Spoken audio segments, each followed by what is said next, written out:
السلام علیکم لسنرز، آج ہم نے باب نمبر 3 پڑھنا ہے اور ایپیسوڈ نمبر 5 ہے۔ باب نمبر 3 کا نام ہے شکار باز۔ تو چلیں پھر سٹارٹ کرتے ہیں۔ اس نے دیکھا گھنا جنگل ہے، اونچے درخت، جھاڑیاں، کہیں بلندی کہیں نشیب، اور وہ دونوں بھاگتے چلے جا رہے تھے۔ تیز سانس لینے کی آوازیں، ہامتے ہوئے بار بار گردن موڑ کے پیچھے دیکھنا اور اندھا دھند دوڑنا۔ وہ خود کو واضح دیکھ سکتی تھی، الجھے بکھرے آدھے بندھے سنہرے بال، چہرے پہ مٹی اور زخموں کے نشان، ڈھیلا ڈھالا سا لباس پہنے وہ بھاگتی جا رہی تھی۔ کتوں کے بھونکنے اور گڑانے کی آوازیں تعاقب کر رہی تھیں۔ کوئی اس کے ساتھ بھاگ رہا تھا، وہ بھی گردن بار بار گھما کے تعاقب کرنے والوں کو دیکھتا تھا۔ پھر ایک دم وہ رک گئی، جھک کے گہرے گہرے سانس لینے لگی۔ وہ جو چند قدم آگے نکل گیا تھا واپس مڑا۔ چیتالیہ، رکیں گی تو ان کا شکار بن جائیں گی۔ دوڑیے۔ وہ اس کے کندھے کے پیچھے گھبراہٹ سے کچھ دیکھتا تھا۔ نہیں۔ اس نے پھولتی سانسوں کے درمیان دائیں بائیں گردن ہلائی۔ ان کے پاس شکاری کتے ہیں، تالیہ نہیں بھاگے گی۔ وہ کہتے ہوئے دائیں طرف بڑھی، چند قدم اٹھائے، آوازیں قریب آ رہی تھیں۔ چیتالیہ، آپ کیا کر رہی ہیں؟ تالیہ اور ایڈم میں یہی فرق ہے، تم ایڈم شکار بن کے سوچتے ہو، میں شکار باز بن کے سوچتی ہوں۔ وہ ادھر ادھر جھاڑیوں میں ہاتھ مار رہی تھی۔ اگر میں شکاری ہوتی تو تالیہ اور ایڈم کو کیسے ڈھونڈتی؟ کیسے؟ دو چیزیں ہوتی ہیں شکاری کتوں کے پاس جن سے وہ شکار کو پکڑتے ہیں۔ اس نے جھاڑیوں میں کچھ تلاش کرتے انگلیوں کی وی بنا کے پیچھے دکھائی۔ ان کی رفتار اور سونگھنے کی حس۔ وہ تھونکنے کی طرح چلتے تنفس کے درمیان رک رک کے کہہ رہی تھی، رفتار اتنی تیز ہوگی جتنا مالک تیز چل سکتا ہے۔ اس نے کتے کی زنجیر تھام رکھی ہوتی ہے۔ شکاری کتوں کو زنجیر کے بغیر کوئی نہیں جنگل میں لاتا۔ مالک اتنا تیز نہیں ہے، کتوں کو ہم تک پہنچنے میں وقت لگے گا۔ ہمیں کتے سے زیادہ نہیں، اس کے مالک سے زیادہ تیز بھاگنا ہے۔ بھونکنے کی آوازیں ہر پل قریب ہو رہی ہیں۔ اور دوسری چیز، اس کی حس مشامہ۔ اس نے دمے کے مریض کی طرح سینے پہ ہاتھ رکھ کر سانس لیتے ہوئے کہا، سونگھنے کی خوشبو۔ پھر چند پتے توڑ کھینچے، کالی مرچ کا پودا، اور وہ دیکھو، بازو لمبا کر کے درختوں کی طرف اشارہ کیا۔ وہ شہتوت کا درخت، مکگندو، انڈین شہتوت۔ ان کی خوشبو کتوں کے لیے ناقابل برداشت ہوتی ہے۔ وہ اس بو کا تعاقب نہیں کرتے۔ ان کو خود پہ مل لو ایڈم، ہمیں شکاریوں سے اور کسی طرح سے نہیں بھاگ سکتے۔ یہ سب آپ کو کس نے بتایا؟ چیتالیہ، وہ دم بخود کھڑا تھا۔ تالیہ نے زرد چہرہ اٹھا کے نقاہت سے اسے دیکھا۔ کسی نے نہیں، میں خود شکار باز ہوں، بے وقوف۔ وہ کہہ کے درخت کی طرف بڑھی تھی۔ کتوں کے بھونکنے اور گڑانے کی آوازیں بلند ہو چکی تھیں۔ وہ قریب تھے، بہت قریب۔ آپ تنگو کامل کی ملازمہ ہیں نا؟ تالیہ مراد اپنی جگہ بالکل سن کھڑی رہ گئی۔ آپ کے بال فرق تھے اور حلیہ بھی، مگر آپ وہی ہیں، ہے نا؟ اس دن آپ نوکرانی کیوں بنی ہوئی تھیں؟ اس کے انداز میں سادگی اور تعجب تھا۔ تالیہ کی رنگت گلابی پڑنے لگی۔ لمحے بھر کو وہ اپنی جگہ منجمد ہو گئی۔ ساخت، پھر دادن کی آواز کان کے آلے سے چنگھاڑی، یا اللہ، یہ کون ہے؟ اس نے کیسے پہچانا؟ تالیہ، بھاگو یہاں سے، میں کار گیلری کے دروازے تک لاتی ہوں۔ مگر وہ لمحہ گزر گیا اور ہرنی جیسی آنکھوں والی لڑکی نے لب بھینچ لیے، بھنویں اکٹھی کیں اور 4-5 قدم قریب آئی، یہاں تک کہ وہ ایڈم کے عین مقابل آ کھڑی ہوئی۔ سوری، مجھے سنائی نہیں دیا۔ کیا کہا آپ نے؟ ہر عادی جھوٹے کی طرح اس نے جواب سوچنے کے لیے وقت حاصل کیا۔ میں کہہ رہا تھا کہ اس دن فاتح صاحب کے ساتھ آپ کی طرف آیا تھا۔ آپ تنگو کامل کی ملازمہ ہیں نا؟ وہ بلا کسی ڈر جھجک کے سادگی سے پوچھے گیا۔ عام سا چینی نکوش کا نوجوان اور اس کی سادگی۔ تالیہ کے ماتھے پہ بل پڑے۔ کون ہو تم؟ وان فاتح کی ملازم؟ جی میم۔ ادھر آؤ۔ تم؟ اس نے ایک دم چہرہ غصے سے لال ببوکا کر کے چٹکی بجا کے باڈی گارڈز کو اشارہ کیا جو اس طرح کے آفس کے سامنے کھڑے تھے۔ پولیٹیکل سیکریٹری نے اس طرف دیکھا تو چونک گیا۔ ایڈم کے سامنے کھڑی طرح دار امیر سی لڑکی غصے سے اسے بلا رہی تھی۔ وہ پریشانی سے اس طرف دوڑا۔ کیا مسز فاتح اس طرح گیلری آئے مہمانوں کو بے عزت کرتی ہیں؟ سوری میم، کیا ہوا؟ میں ابھی مسز اسرا کی چیریٹی کے لیے ایک بڑی ڈونیشن کمٹمنٹ کر کے آئی ہوں، اور باہر کھڑا یہ باڈی مین مجھے روک کر کہتا ہے کہ تمہاری شکل ایک بدصورت غریب ملازمہ جیسی ہے۔ یا اللہ، یا اللہ! اس نے ہونٹ گول کر کے سانس باہر نکال کر اپنے ہاتھ سے چہرے پہ پنکھا جھلا۔ ایک دم اس کا شوگر لو ہو رہا ہو جیسے۔ ایڈم کا دماغ بھگ سے اڑ گیا۔ ششتر سے ہو کر اس نے سیکریٹری کو دیکھا۔ نہیں، میں نے یہ نہیں کہا، میں تو کہہ رہا تھا کہ تنگو کامل کیا چیز پال رکھی ہے مسز اسرا نے۔ ہاں، وہ نزاکت بھرے غصے سے چلائی۔ کیا مجھ سے کوئی غلطی ہوئی تھی جو اس طرح میری توہین کی جا رہی ہے؟ یہ رکھو کارڈ، اور مسز اسرا کو کہہ دینا کہ میں اس سے زیادہ برداشت نہیں کر سکتی۔ یا اللہ، یا اللہ! اس نے کلچ سے کارڈ نکال کے سیکریٹری کے منہ پہ پھینکا اور مڑ گئی۔ باریک ہیل سے چلتی اور ہاداری میں آگے بڑھتی جا رہی تھی۔ سیکریٹری گھبرا کے اس کے پیچھے دوڑا۔ میم رکیں پلیز، آپ مت جائیں، میں معذرت کرتا ہوں، بلکہ ایڈم آپ سے خود معذرت کرے گا۔ میم سنیں تو! مگر وہ ہاتھ جھلا کے اس کو دافعان ہونے کا اشارہ کر کے تیز تیز سیڑھیاں اترنے لگی۔ ابھی تک خود کو ہاتھ سے پنکھا جھل رہی تھی جیسے نازک انداز طبیعت پہ یہ سب بہت گراں گزرا ہو۔ سیکریٹری نے بے چارگی سے اسے جاتے دیکھا، پھر پلٹا اور کسی بھوکے شیر کی طرح ایڈم کی طرف آیا۔ وہ اپنی جگہ حیران پریشان کھڑا تھا۔ تمہیں سمجھایا تھا میں نے کہ اپنی حد میں رہو۔ نہیں سر، میں نے ان کی شکل کا تو نہیں کہا۔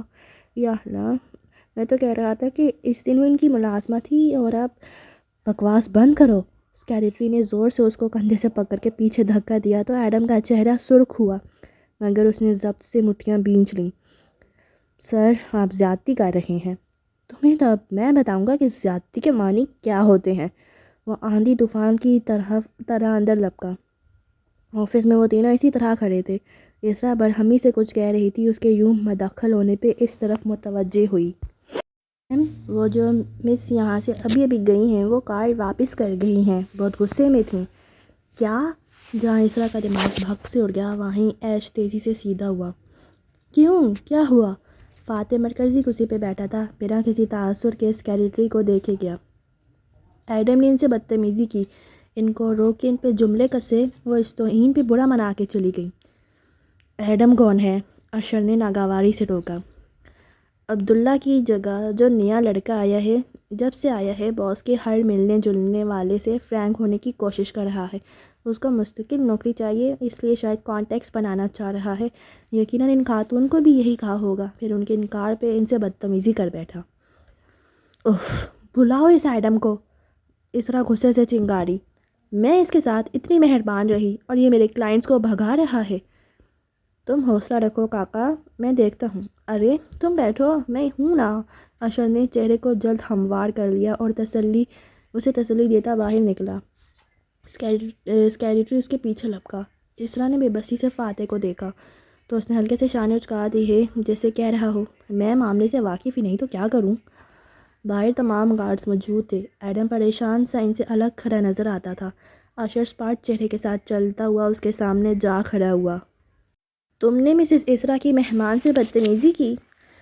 نہیں سر، میں نے بدتمیزی نہیں کی، صرف یہ کہا تھا کہ میں نے ان کو تنگو کامل کے گھر۔ ارے واہ، تم میں تو بہت ہمت ہے۔ کیا اسی لہجے میں تم نے ہماری مہمان سے گفتگو کی تھی؟ وہ اتنی تیزی سے پھنکارا کہ ایڈم کا سانس رک گیا۔ وہ پلک تک نہ جھپک سکا۔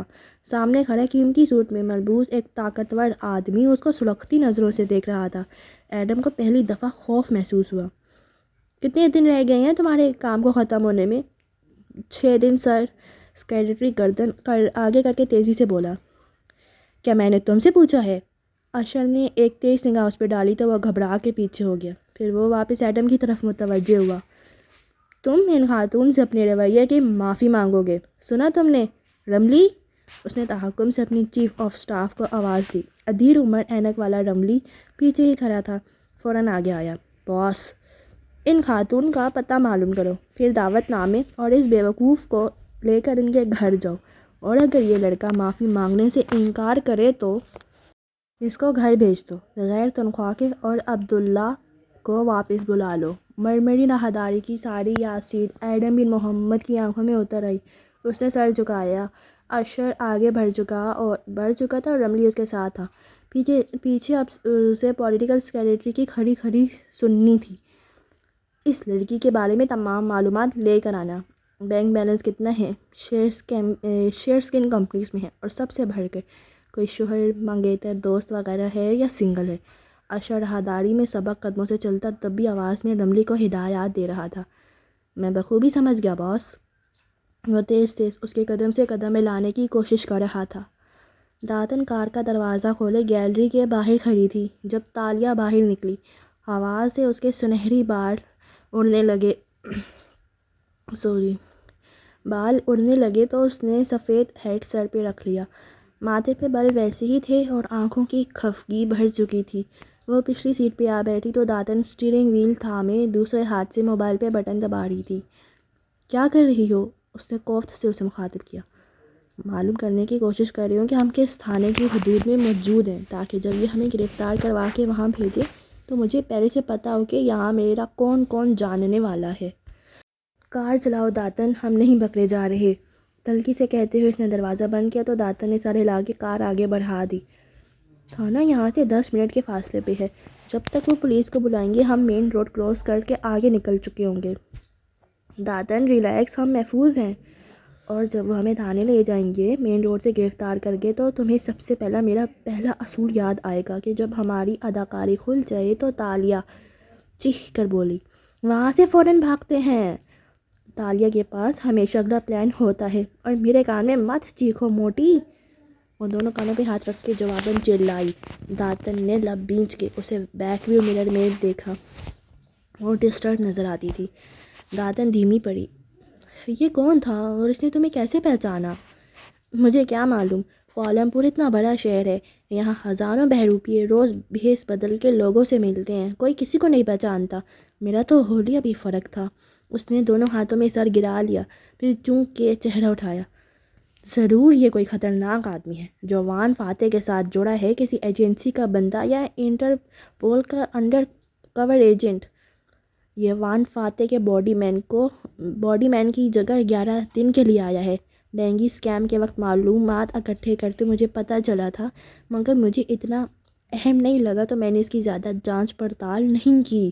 داتن افسوس سے کہہ رہی تھی۔ متبادل ملازم؟ اوہ، تالیہ چونکی۔ سارے بہروپیے اور کرائے کے قاتل متبادل ملازم بن کے ہی آتے ہیں۔ اس کی پوری چھان بین کرو۔ پھر آنکھیں بند کر کے کن پٹیوں کو سہلایا۔ مجھے کسی نے نہیں پہچانا۔ یا اللہ، مجھے یہ کیسے پہچان گیا؟ جس کی اگلی پچھلی 7 پشتوں کا حساب چاہیے۔ داتن نے برا منہ بنا کے بیک ویو مرر میں اسے دیکھا۔ پچھلی 7 نسلوں کا مل جائے گا۔ اگلی کے لیے خواب میں مستقبل آنا ضروری ہے، اور معذرت کے ساتھ یہ کام مجھے نہیں آتے۔ مگر اب وہ کھڑکی سے باہر دیکھتے ہوئے پریشانی سے بڑبڑا رہی تھی۔ کوئی اتنی طرح دار امیر لڑکی کو یوں سرِ راہ مخاطب کرنے کی ہمت نہیں کرتا۔ اس نے کیسے کر لی؟ کیا چیز تھا وہ؟ ویسے تمہاری چوری شدہ زیورات بھی کسی کام نہ آئے، اس نے پھر بھی تمہیں ملازمہ بنا ڈالا۔ تم تو چپ ہی کر جاؤ۔ وہ اسے دیکھ کر جل کے بولی۔ داتن آگے سے چمک کے کچھ کہہ رہی تھی مگر ایک دم تالیہ کی نظروں کے سامنے اندھیرا چھا گیا۔ اسے زور کا چکر آیا تھا۔ جنگل، وہ دونوں بھاگ رہے تھے، تعاقب کرتے کتے، شہتوت کا درخت۔ تالیہ! داتن نے کار آہستہ کی اور زور سے اسے پکارا تو وہ چونکی۔ وہ گردن موڑ کے فکر مندی سے اسے دیکھ رہی تھی۔ کیا ہوا؟ کچھ نہیں، سر میں درد ہے۔ وہ رخ موڑ گئی مگر دل ابھی تک دھڑک رہا تھا۔ کتوں کی آوازیں، کالی مرچ کی خوشبو۔ میں اور ایڈم جنگل میں کیوں بھاگ رہے تھے؟ وہ مجھے تالیہ یعنی مس تالیہ بلا رہا تھا۔ یا اللہ، اس سب کا کیا مطلب ہے؟ کوہنی دروازے کے ہتھ پہ رکھے اس نے پیشانی ہتھیلی پہ گرا کے آنکھیں بند کر لیں۔ ایسا دھچکا پہلی بار لگا تھا۔ آخر کون تھا یہ ایڈم؟ پولیٹیکل سیکریٹری کی اچھی خاصی جھاڑ سن کے اب ایڈم گیلری کے باہر فاتح کی کار کے ساتھ سر جھکائے کھڑا تھا۔ ڈرائیور اور دوسرے گارڈز بھی مستعد کھڑے تھے، تمسخرانہ نظروں سے بار بار ایڈم کو بھی دیکھتے تھے۔ اسی اسنا میں فاتح باہر آتا دکھائی دیا۔ وہ سیکریٹری سے کچھ کہتے ہوئے پارکنگ تک آ رہا تھا، عادتاً مسکرا رہا تھا۔ بال ہوا کے باعث اڑ کے ماتھے پہ بکھرنے لگے تو اس نے ہاتھ سے ان کو دائیں جانب پیچھے کیا اور کار کی طرف بڑھا۔ ایڈم کو کھڑے دیکھ کر حسب معمول اشارہ کیا کہ وہ آگے بیٹھے۔ سیکریٹری نے فوراً مداخلت کی، سر اس کو میں گھر بھیج رہا ہوں، اس نے ڈسپلن کی خلاف ورزی کی ہے۔ وہ جو اندر بیٹھنے کے لیے جھکنے لگا تھا چونک کے واپس سیدھا ہوا اور پہلے سیکریٹری پھر ایڈم کو دیکھا۔ کیوں؟ کیا کیا ہے اس نے؟ ایڈم کی نظریں جھک گئیں، رنگت گلابی پڑی، حلق میں آنسوؤں کا گولا اٹک گیا۔ سر وہ جو خاتون مسز اسرا کی مہمان تھی نا، وہ یہ رہے سرچ لائٹ، اس نے ان کو روک کے بدصورت کہا ہے۔ وہ کافی خفا ہو کے گئی ہیں۔ دروازے پہ ہاتھ رکھے فاتح نے آنکھیں پرسوچ انداز میں چھوٹی کر کے ایڈم کو دیکھا۔ کیا وہ واقعی بدصورت تھی؟ مجھے نہیں لگی، مگر خیر۔ اس نے گہری سانس لے کر سر جھٹکا۔ اس شہر میں جیسی بورنگ پریٹی وومن بھری پڑی ہیں۔ بیٹھو۔ آبرو سے اشارہ کیا تو ایڈم کی آنکھوں میں بے یقینی اتر آئی۔ میں بیٹھوں سر؟ ادھر سیکریٹری کی رنگت خفت سے اڑ گئی، جلدی سے بولا، مسز اسرا کافی خفا ہے سر، مجھے اس لڑکے کو گھر بھیجنا ہے ابھی تاکہ یہ اپنے رویے کو، مجھے فلو ہے۔ عثمان اور ایڈم کے پاس ٹیشو ہیں، بیٹھو، میرے پاس تم لوگوں کی آفس پالیٹکس میں ضائع کرنے کے لیے مزید وقت نہیں۔ ٹھنڈی سی تپش سے کہا اور اندر بیٹھ گیا۔ ایڈم جو شل سا کھڑا تھا جھٹ سر ہلا کے بولا، جی سر، اور فوراً دروازہ بند کیا۔ پھر سیکریٹری سے نظر ملائے بغیر جلدی سے فرنٹ سیٹ پہ آ بیٹھا۔ دل ابھی تک دھڑک رہا تھا۔ کار زن سے آگے بڑھ گئی اور سیکریٹری تندو تیز نظروں سے اسے گھورتا رہ گیا۔ یہ لڑکا ناقابل برداشت ہوتا جا رہا تھا، اس کا کچھ کرنا ہی پڑے گا، اس نے تہیہ کر لیا تھا۔ عالم کے بنگلے کی بالائی منزل پہ ایک ہال نما کمرہ تھا جس کی سڑک کو چہرہ کرتی دیوار شیشے کی تھی۔ اندر سے چھن کر آتی کرنوں نے سارا کمرہ روشن کر رکھا تھا۔ وہاں قطار سے چند ایکسرسائز مشینیں رکھی تھیں، ورزش کرتے ہوئے سامنے پھیلے بنگلوں کی قطار، اور ان کے پار دور اوپر نیلا آسمان نظر آتا تھا، مگر وہ آسمان کو نہیں دیکھ رہی تھی، بس ٹریڈ مل کے ہینڈ ریل پہ دونوں ہاتھ جمائے بیلٹ پہ کھڑے بھاگ رہی تھی۔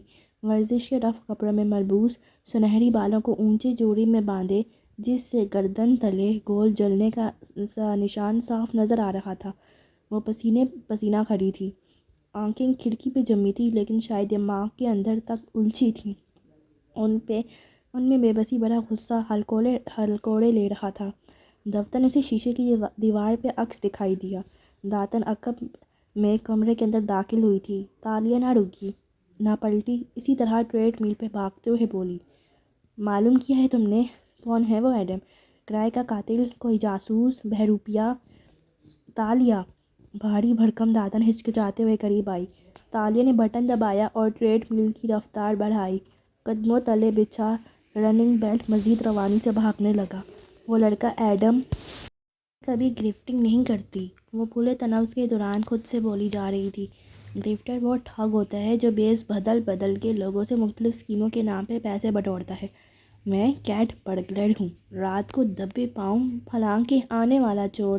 ایسے کردار کرتی ہوں جو پس منظر میں رہتے ہیں، ویٹر، نوکرانی، بچوں کی آیا۔ مجھے کبھی کسی نے نہیں پہچانا۔ اس نے پہچانا تو کیسے؟ وہ غصے میں تھی۔ سنو، وہ کوئی عام آدمی نہیں ہو سکتا، وہ کھڑکی کے پار دیکھتے ہوئے دانت پہ دانت جمائے کہہ رہی تھی۔ بہت ذہین، بہت گہری نظر کا مالک تھا، اور اس کا وہ اعتماد جس سے اس نے مجھے پکارا، عام آدمی ایسے نہیں کرتا۔ داتن آگے آئی اور ٹریڈ مل کا بٹن دبایا۔ مشین بند ہو گئی، بیلٹ رک گئی۔ وہ ذرا سا لڑکھڑائی، پھر غصے سے داتن کو دیکھا۔ کیا؟ داتن نے پہلے جوس کی بوتل اس کے سامنے رکھی، پھر بولی، تحمل سے سنو، وہ ایک معمولی گھرانے کا معمولی لڑکا ہے، بے روزگار ہے، فوج میں نوکری مل گئی تھی مگر جلد ہی دمے کی شکایت کی وجہ سے واپس بھیج دیا گیا، تب سے اب تک ڈھنگ کی نوکری نہیں کر سکا۔ باپ ایک کپڑوں کے اسٹور پہ سیلز مین ہے، منگنی ہو چکی ہے اور جلد شادی ہونے والی ہے۔ ہاں، بالکل پرفیکٹ کور سٹوری۔ اس نے بوتل منہ سے لگائی، چند گھونٹ گھٹا گھٹ پڑے، پھر بوتل نیچے کی اور سرخ تمتماتے چہرے کے ساتھ داتن کو دیکھا۔ مگر اصل میں کون ہے یہ؟ وہ بتاؤ۔ وہ یہی ہے تالیہ، ایک سچا، سادہ، ایماندار لڑکا۔ جیسے تنکو کامل کی ملازمہ تالیہ تھی۔ اس سے سر جھٹکا اور ٹریڈ میل سے اتر آئی۔ کوئی سچا ایماندار نہیں ہوتا یہاں داتن، سب کی سیاہ داستانیں ہوتی ہیں۔ یہ جو تم بتا رہی ہو یہ تو اس آئیڈینٹی پروفائل میں لکھا ہوگا نا، مگر وہ اصل میں کون ہے؟ وہ یہی ہے تالیہ، اس کے محلے میں میرا ایک کانٹیکٹ رہتا ہے، وہ 26 برس سے اس کو جانتا ہے، سارا محلہ اس کے خاندان کو جانتا ہے، وہ نیک شریف لوگ ہیں، وہ کوئی جاسوس کوئی کرائے کا قاتل نہیں ہے، وہ سادہ اور سچا مشہور ہے۔ تالیہ ٹھہر گئی، چہرے پہ شل ہو جانے کی سی کیفیت تھی۔ ایسا نہیں ہو سکتا، وہ بے یقین تھی۔ سچے لوگ نہیں ہوتے دنیا میں، جو ہوتے ہیں وہ زیادہ دیر تک ٹھہرتے نہیں۔ دنیا میں ہر طرح کے لوگ ہوتے ہیں، ایک سانچے سے کوئی دو لوگ نہیں بنائے اللہ نے۔ وہ تولی سے گردن تھپ تھپانے لگی، الجھی ہوئی نظر آ رہی تھی۔ چند لمحے خاموشی میں گزر گئے، باہر شام کی کرنیں اب ڈوبنے لگی تھیں۔ اگر وہ اتنا ہی ذہین تھا تو اب تک زندگی میں کامیاب کیوں نہیں ہو سکا؟ کیونکہ ہر شخص کو اپنی ذہانت کا علم نہیں ہوتا تالیہ، ذہانت الگ چیز ہوتی ہے، ذہانت کا اعتماد الگ۔ داتن سبھاؤ سے اس کو سمجھا رہی تھی۔ شاید وہ شکار کی طرح سوچتا ہے، وہ بڑبڑائی۔ داتن ٹھیک سے سن نہ پائی اور پوچھنے لگی، تم نے بریسلٹ کیوں نہیں چرایا؟ تالیہ پلٹ گئی اور دیوار گھیرے روشن کھڑکیوں سے باہر دیکھنے لگی۔ دور اوپر جامنی پڑتا نظر آ رہا تھا، اپنی آغوش میں بہت سے انسانوں کے راز دبا کے وہ بھی اس شام کے اس پہر پرسکون لگتا تھا۔ جس کی مجھے تلاش ہے داتن، شاید اس کو بھی میری تلاش ہے، مگر وہ چوری نہیں کیا جا سکتا۔ اس سکے یا اس بریسلٹ کو کبھی کسی نے چوری نہیں کیا، ہمیشہ بیچا یا تحفے میں دیا۔ میں نے اسے چھونا چاہا تو وہ دہکنے لگا، میں اس کو نہیں چرا سکتی۔ داتن کی نظر بے اختیار اس کی گردن کے نشان پہ ٹھہر گئی۔ کیا مجھے تالیہ کو بتا دینا چاہیے؟ اس نے سر جھٹکا۔ مگر فکر نہ کرو، میرے پاس پلان ہے، میں اپنی چابی واپس لے کر ہی رہوں گی، وہ عزم سے سلگتے ہوئے کہہ رہی تھی۔ تالیہ، شاید ہمیں اس کو چھوڑ دینا چاہیے، شاید یہ واقعی کوئی ملعون شے ہو۔ اور وہ تیزی سے گھومی اور غصے سے داتن کو دیکھا۔ تمہیں کیا لگتا ہے داتن، میرے پاس کیا ہے زندگی میں؟ وہ ایک دم ایسے پھٹ پڑی کہ لیانا صابری ہکا بکا رہ گئی۔ تمہیں لگتا ہے میں جو ہنستی ہوں، مذاق کرتی ہوں، یہ سب سچ ہے؟ یہ جو میں کہتی ہوں کہ مجھے کبھی فلاں سیلیبریٹی پہ کرش ہے تو کبھی وان فاتح پسند ہے، یہ سب میرے دل کی باتیں ہیں؟ نہیں داتن، یہ سب جھوٹ ہے، میں جھوٹ بولتی ہوں، خود کو خوش رکھنے کے لیے بہانہ کرتی ہوں، ورنہ میری زندگی خالی ہے۔ اس نے دونوں ہاتھ دائیں بائیں پھیلا کے دکھائے جن میں ہوا کے سوا کچھ نہ تھا۔ میرے پاس کوئی رشتے نہیں ہیں، کوئی مستقبل نہیں ہے، اور وان فاتح کہتے کہ تمہاری کامیابیاں کیا ہیں، تمہارا ٹیلنٹ کیا ہے؟ کہاں تھے اس وقت یہ تمام ممبر پارلیمنٹ جب میرے شوہر نے میرے ذریعے منی لانڈرنگ کروانی چاہیے تھی؟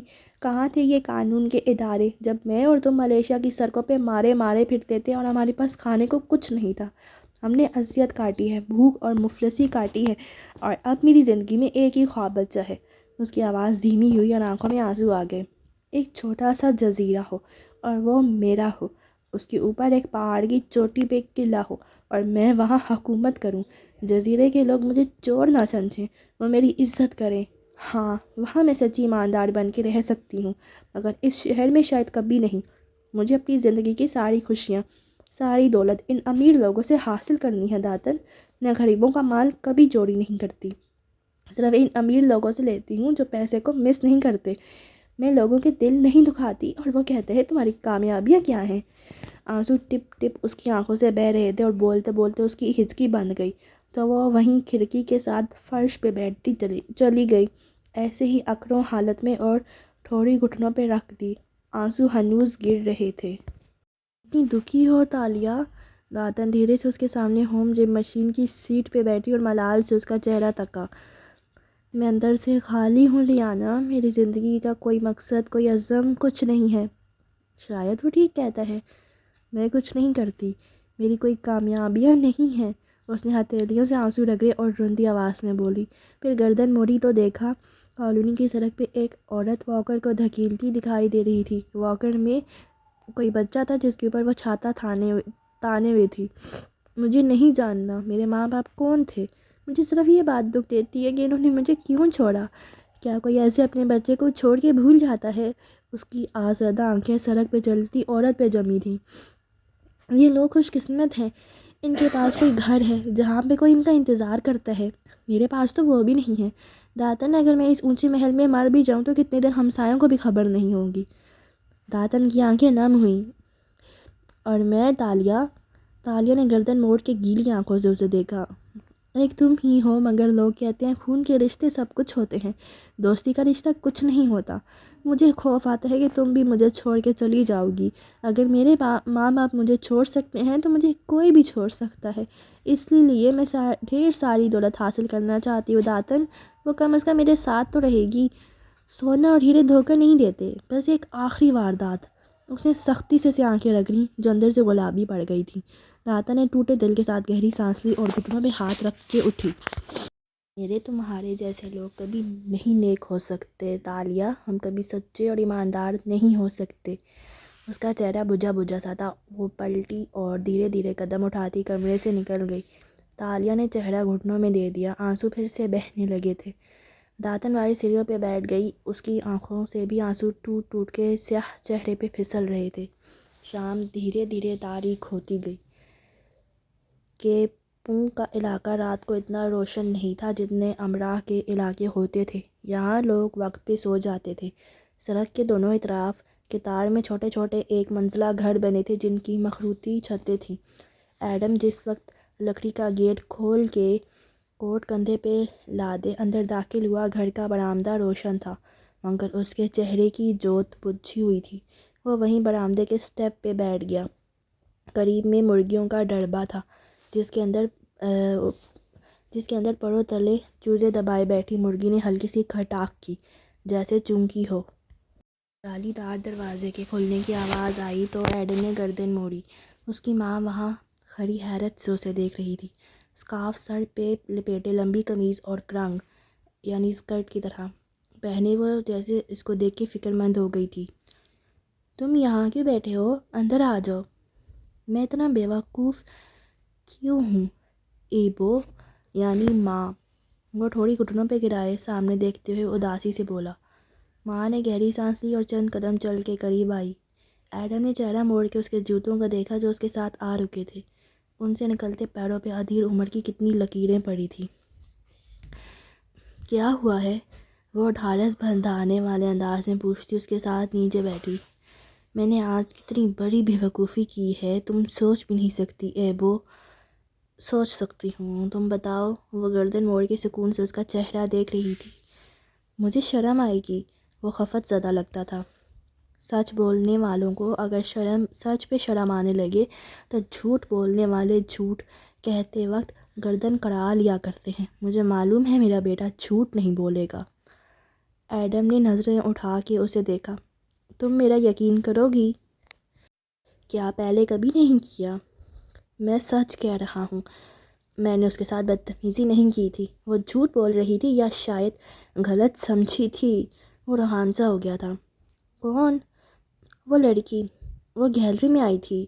وہ ڈھکن کھول کے ڈیلی جانے والی بوتل کی طرح روانی سے بتاتا گیا۔ پہلی نظر میں مجھے لگا میں نے اسے کہیں دیکھا ہے، پھر یاد آیا جاب کے پہلے دن جس گھر میں ہم گئے تھے وہ ادھر کام کر رہی تھی، تب اس نے ملازمہ والے کپڑے پہن رکھے تھے۔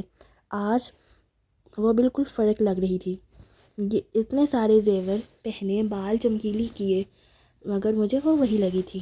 میں نے صرف اس سے روک کے پوچھا کہ اس دن ملازمہ کیوں بنی ہوئی تھی، اور اس نے سب کو اکٹھا کر دیا کہ یہ مجھے بدصورت کہہ رہا ہے۔ کسی نے میرا یقین نہیں کیا۔ دوست نے کہا کہ اب مجھے اسے معافی مانگنی ہوگی۔ ہو سکتا ہے یہ غلط فہمی ہو۔ ہاں واقعی یہ میری غلط فہمی ہوگی، اتنی بھی اس کی ملازمت سے شکل نہیں ملتی تھی۔ ہو سکتا ہے وہ کوئی اور ہو، اور تمہاری نہیں اس کی غلط فہمی ہو کہ تم اس سے کچھ اور پوچھ رہے ہو۔ ماں زور دے کر بولی تو وہ چون کے اسے دیکھنے لگا۔ کیا ایڈم کو غلط فہمی نہیں ہو سکتی؟ ہو سکتی ہے لیکن ہوتی نہیں ہے۔ ایڈم، اگر تمہیں لگتا ہے کہ وہ وہی لڑکی تھی تو وہ وہی ہوگی۔ میں تمہاری ماں ہوں، جانتی ہوں کہ تم ذرا سادہ ہو مگر چالاک نہیں ہو، سچے اور ذہین ہو۔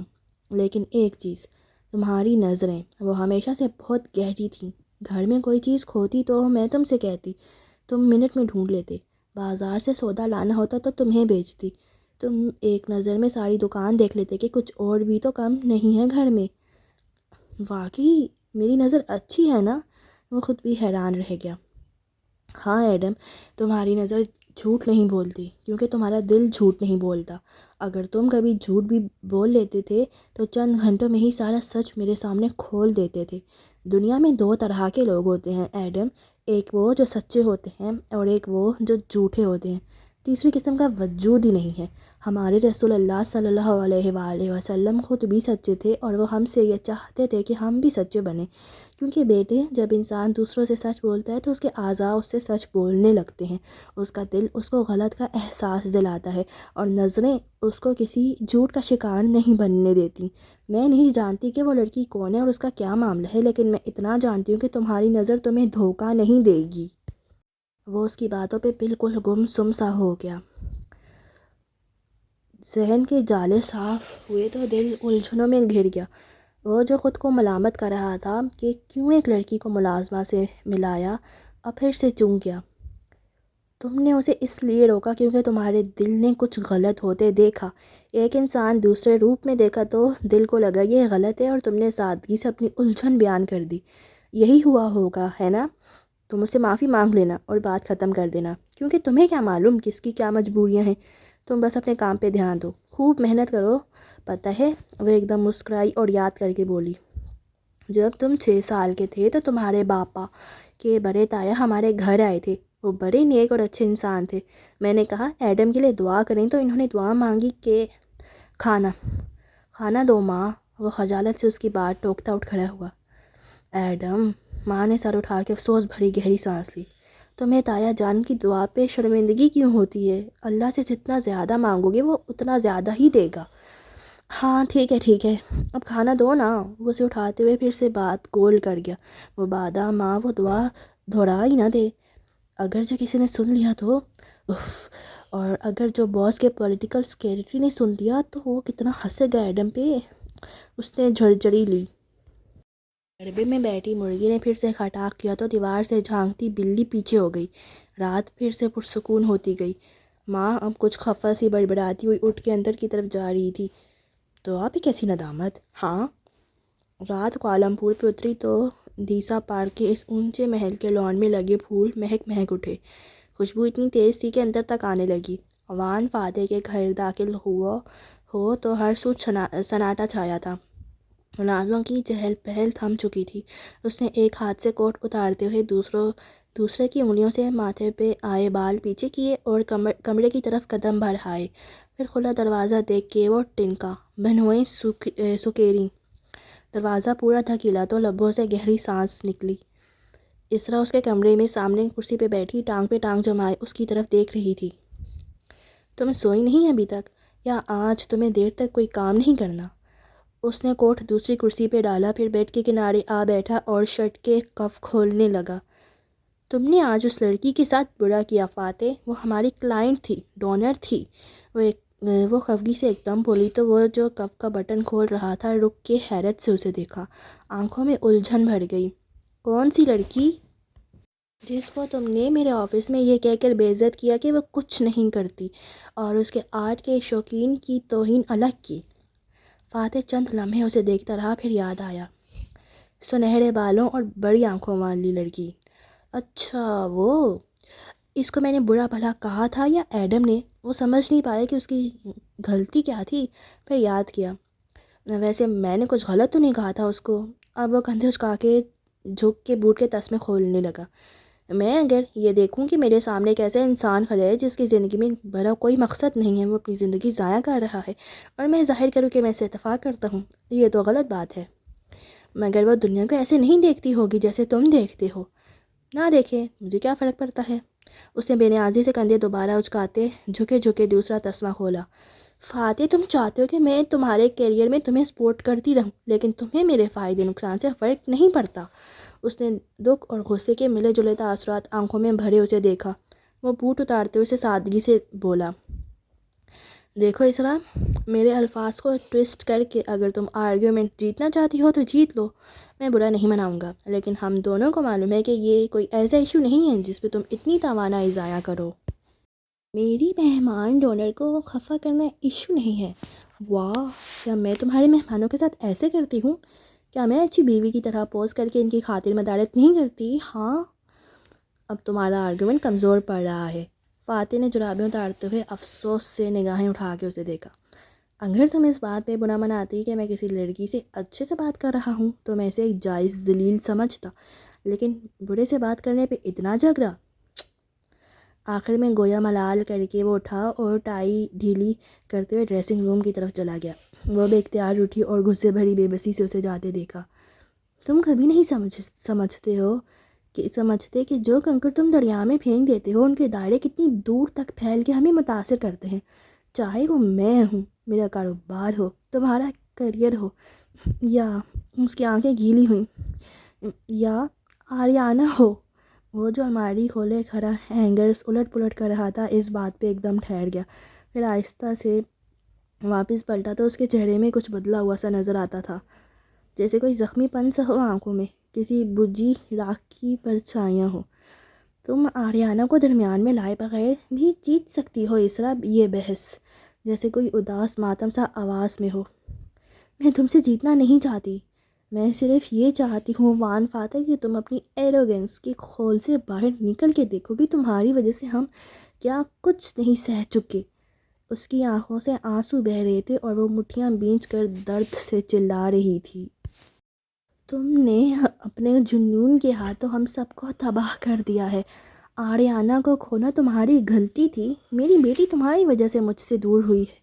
تمہیں اندازہ بھی نہیں ہے کہ اپنے بچے کو کھونا ایک ماں کے ساتھ کیا کر دیتا ہے۔ وہ خاموش رہا۔ ہینگر پہ لگی شرٹ بازو میں تہہ کیے زخمی آنکھوں سے اسے دیکھا گیا۔ مگر تم نہیں سمجھتے، تم نہیں بدلتے۔ میں ایک بھڑکتے جہنم میں رہ رہی ہوں، مجھے باہر نکلنا ہے اس سے۔ وہ نیلامی میں اپنے بچوں کو تمہارے جنون کی آگ سے نکالنے کے لیے ہی کر رہی ہوں اور تم اس کو نقصان پہنچانے سے بھی باز نہیں آتے۔ میں تمہاری بیوی ہونے کی قیمت آخر کب تک ادا کرتی رہوں گی؟ مجھے بھی آریانہ کا اتنا ہی دکھ ہے جتنا تمہیں ہے، وہ زخمی سا بولا تھا۔ تمہیں دکھ ہے اس کا؟ تمہیں تو شاید وہ یاد بھی نہیں آتی وان فاتح۔ وہ تنفر اور اذیت سے اسے دیکھ کے مڑی اور تیز تیز چلتے کمرے سے نکل گئی۔ فاتح نے آنکھیں بند کی اور گہری سانس اندر کو کھینچی، پھر آنکھیں کھولی اور ہینگر پرے رکھ دیا۔ جیب سے والیٹ نکالا اور آگے آیا۔ والیٹ لیے وہ اسی کرسی پہ بیٹھا جہاں اسرا پہلے بیٹھی تھی۔ جگہ ابھی تک گرم تھی، شاید وہ بہت دیر سے اس کے انتظار کی آگ میں جل رہی تھی۔ اس نے والیٹ کی ایک تہہ پلٹائی تو سامنے فوٹو کے خانے میں ان دونوں کی تصویریں لگی تھیں، فاتح اور آریانہ۔ وہ دونوں اس میں ہنس رہے تھے۔ ننھی سی بچی جس نے ہیئر بینڈ لگا رکھا تھا اور جس کی آنکھیں ہیرو جیسی چمکتی ہوئی تھیں۔ اسرا یہ نہیں سمجھتی کہ اپنی بیٹی کو کھو دینا ایک باپ کے ساتھ کیا کر دیتا ہے۔ وہ تصویر پہ انگوٹھا پھیر کے ہلکا سا بڑبڑایا تھا۔ اذیت تھی جو دل میں اٹھتی محسوس ہو رہی تھی۔ میں باہر مہکتے گلابوں کی اداس خوشبو اب بھی سارے گھر سے آتی محسوس ہو رہی تھی۔ حالم کے گھر میں اس رات کسی نے کوئی بتی نہیں جلائی۔ ایک سوگ سا تھا جس نے سارے کو لپیٹ میں لے رکھا تھا۔ داتن اندھیر زینوں پہ بیٹھی سامنے خلا میں گھور رہی تھی جب آہٹ ہوئی پیچھے سے۔ دروازہ چڑچڑایا، پھر ننگے قدم اٹھانے کی ہلکی سی چاپ سنائی دی، یا شاید آواز اس نے تصور کی تھی کیونکہ کیٹ برگلر بنا چاپ کے چلنے میں ماہر تھی۔ وہ اس کے پیچھے آ رکی۔ داتن نہیں مڑی یا سیٹ سے سامنے دیکھتی رہی۔ لیانا، دالیا نے دھیرے سے پکارا، آواز سنبھلی ہوئی محسوس ہوتی تھی۔ تم ہر چیز سیکھنا چاہتی تھی۔ وہ اسی طرح سامنے دیکھتے ہوئے ٹوٹے دل سے بولی، کیا تمہیں یاد ہے تالیا؟ تالیا کچھ نہیں بولی۔ اس سے پیچھے ایک زینا اوپر بیٹھ گئی اور اسے بولنے دیا۔ جب ہم نے تمہارے شوہر کے پیسے واپس کر کے اس سے تمہارے لیے طلاق لی تھی تو تم نے مجھے کہا تھا کہ اس شخص نے تمہیں دھوکہ دینا سکھایا ہے، اور اب تم اس طرح پیسے بنانے کے نئے طریقے سیکھنا چاہتی ہو، اسکیم اور چوری کے طریقے۔ ہم نے چھوٹے چھوٹے اسکیم سے شروع کیا تھا۔ تم نے انٹرنیٹ پہ ایڈ ڈالا کہ اپنے سابقہ بوائے فرینڈ، گرل فرینڈ یا میاں بیوی کا اکاؤنٹ ہیک کروانے کے لیے ہم سے رابطہ کریں۔ تالیا جو گھٹنوں پہ سر دیے بیٹھی تھی اس بات پہ بے اختیار ہنس دی۔ داتن نہیں ہنسی، بولتی گئی، عشق اور جلن سے تڑپتے لوگ ہم سے رابطہ کرتے، ہم پیسے ایڈوانس مانگتے اور جب وہ پیسے دے دیتے تو ہم ان کی ای میلز کا جواب نہ دیتے، ہم تو پولیس کے پاس بھی نہیں جا سکتے تھے کہ کیا کہتے، کسی کا اکاؤنٹ ہیک کروانے جیسے غلط کام میں ملوث رہے ہیں، خود پکڑے جاتے سو رو دھو کے چپ ہو جاتے۔ تم کہتی تھیں کہ اگر لوگ پیسے کی حفاظت نہیں کر سکتے تو وہ اس پیسے کے قابل ہی نہیں ہیں، مگر جلد تم بور ہو گئیں۔ اندر سیڑھیوں پہ وہ دونوں ہیولوں کی صورت بیٹھی نظر آتی تھی، داتن کی آواز جیسے کسی پس منظر میں بیٹھے پیانو ساز کی مدھر لے جیسے سنائی دے رہی تھی۔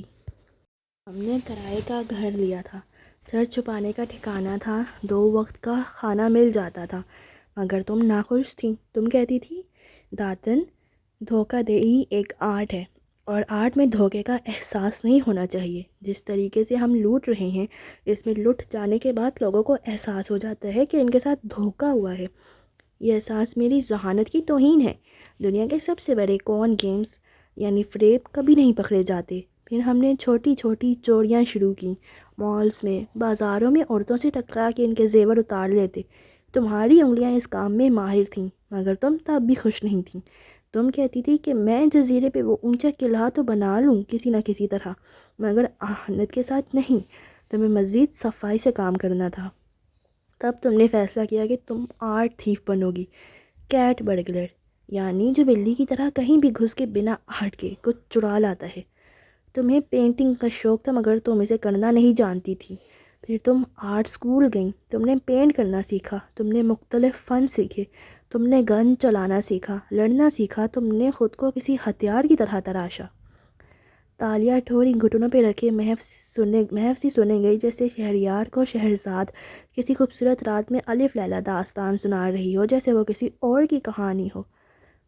جب تم نے پہلی نقال تیار کی، جس کو تم نے اصلی پینٹنگ کی جگہ رکھ کے اصل کو چرانا تھا، تو میں وہ دیکھ کے محوت رہ گئی۔ وہ اتنی مکمل تھی کہ حد نہیں۔ میں نے تب تم سے پوچھا، تالیہ تم اتنا اچھا پینٹ کرنے لگ گئی ہو تو تم اسی شعبے کو کیوں نہیں اپنا لیتی؟